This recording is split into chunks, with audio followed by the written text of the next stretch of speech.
आखिर जिस operation lotus और ऑपरेशन टाइगर के तोड़फोड़ से पूरा भारतीय जनता पार्टी और एनडीए खेमा गदगद नजर आ रहा था, मगर अब शाम होते होते ऐसा क्या होने लगा जिससे उनके माथे पर बल पड़ने लगा।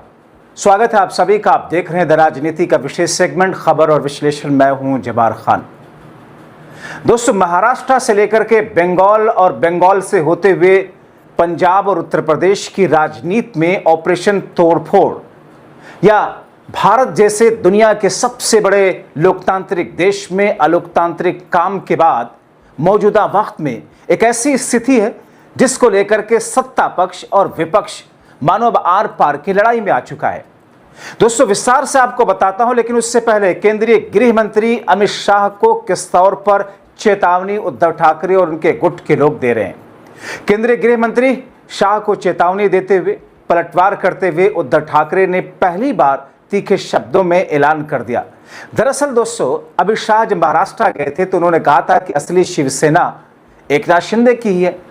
अब ऐसे में उद्धव ठाकरे कहते हैं, शाह साहब ये जान लीजिए कि हम ही असली शिवसेना है, आप कुछ भी कर लें हमारा मनोबल नहीं तोड़ पाएंगे, सबका बदला तो सामने आएगा। मेरे पिता बाला साहब ठाकरे की बनाई शिवसेना की कांग्रेस से 30 साल तक लड़ाई चली, मगर कांग्रेस ने कभी भी हमारी पार्टी को हथियाने या खत्म करने की कोशिश नहीं की, जैसा कि आप लोगों ने किया। आप अच्छे से समझ लीजिए, मेरी अगुवाई वाली शिवसेना ही असली शिवसेना है।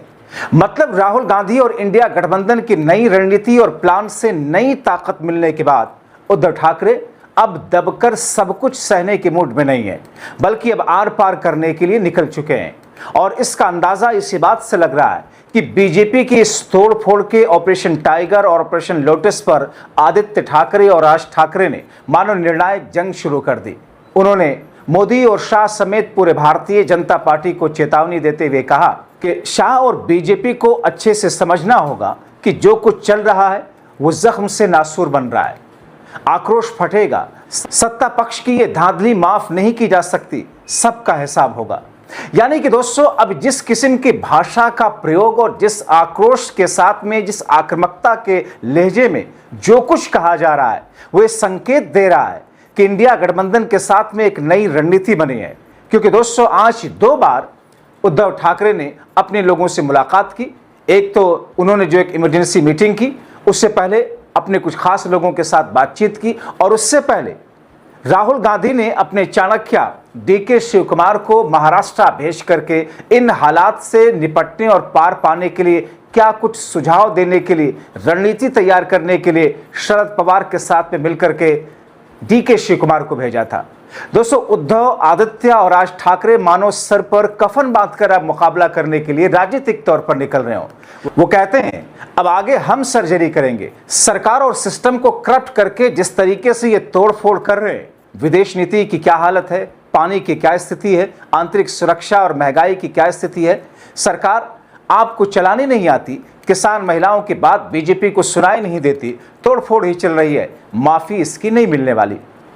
अब दोस्तों, इन तमाम चीजों की स्थिति में 22 जून दरअसल बहुत निर्णायक रहा, क्योंकि 22 जून को एक तरफ दिल्ली में बागी दल के गुट की बैठक और एक प्रेस कॉन्फ्रेंस की खबरें, और दूसरी तरफ महाराष्ट्र में 2 महत्वपूर्ण बैठक।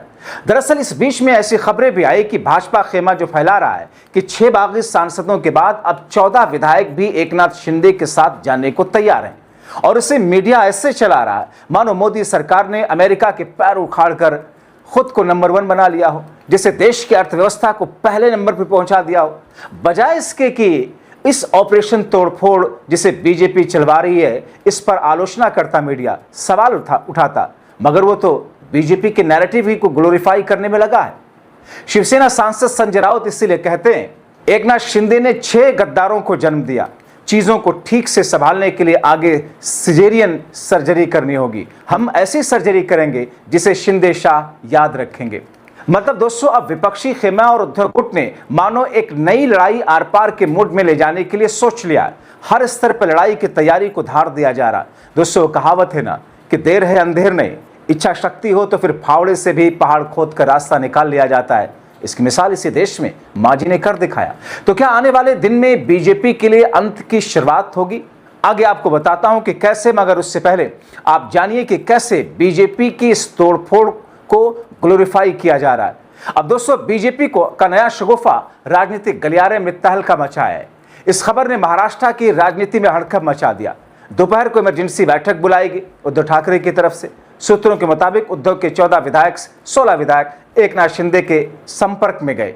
सूत्र कहते हैं कि शिवसेना यूबीटी के 20 में से 14 विधायक अलग गुट बनाने और शिंदे गुट में शामिल होने की तैयारी में, और इस बात की भनक उद्धव गुट को लग चुकी है। इसीलिए उन्होंने अपने आवास पर इमरजेंसी बैठक बुलाकर इस रणनीति को ध्वस्त करने की पहल की। इससे पहले दोपहर में सेंधमारी के मुद्दे पर चर्चा भी की गई थी। दोस्तों, अगर देखा जाए तो बीजेपी के इस अलोकतांत्रिक और असंवैधानिक कदमों से पूरे देश में सेक्युलर वोटरों के बीच एक आक्रोश है। दिल्ली में कॉकरोच जनता पार्टी से जुड़े युवा और छात्र अनिश्चित काल धरने पर हैं। विपक्ष सत्ता पक्ष के षड्यंत्र को तोड़ने के लिए कदम उठा रहा। खुद राहुल गांधी ने अपने चाणक्य को महाराष्ट्र में भेज रखा है। दोस्तों, चूंकि उद्धव के लिए परेशानी यह है कि महाराष्ट्र विधानसभा में उद्धव ठाकरे की शिवसेना के 20 विधायक हैं कुल। अगर 14 विधायक टूटकर शिंदे गुट में शामिल होते हैं तो ये उद्धव के पास सिर्फ 6 विधायक बचेंगे। उधर यूबीटी उद्धव गुट के 6 बागी सांसद दिल्ली में प्रेस कॉन्फ्रेंस के जरिए बड़ा ऐलान करने की खबरें लगातार तैर रही हैं।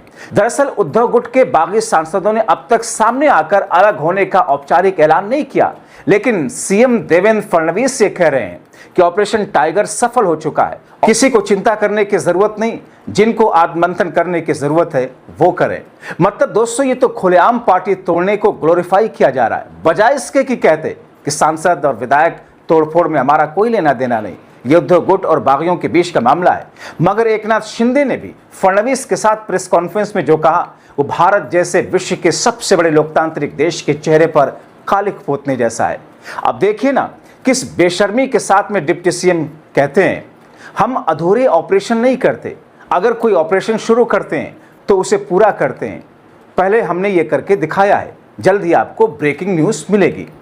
मतलब दोस्तों, इस बयान का एक और मतलब जो निकाला जा रहा है कि शिंदे बागी सांसदों की 22 जून को होने वाली प्रेस कॉन्फ्रेंस को लेकर पहले इशारा कर चुके थे। उद्धव ठाकरे इससे आहत ही नहीं हुए। उन्होंने फौलादी इरादा दिखाते हुए कहा कि ये कोई पहला मौका थोड़ी है जब वो इस तरीके का संकट झेल रहे हैं।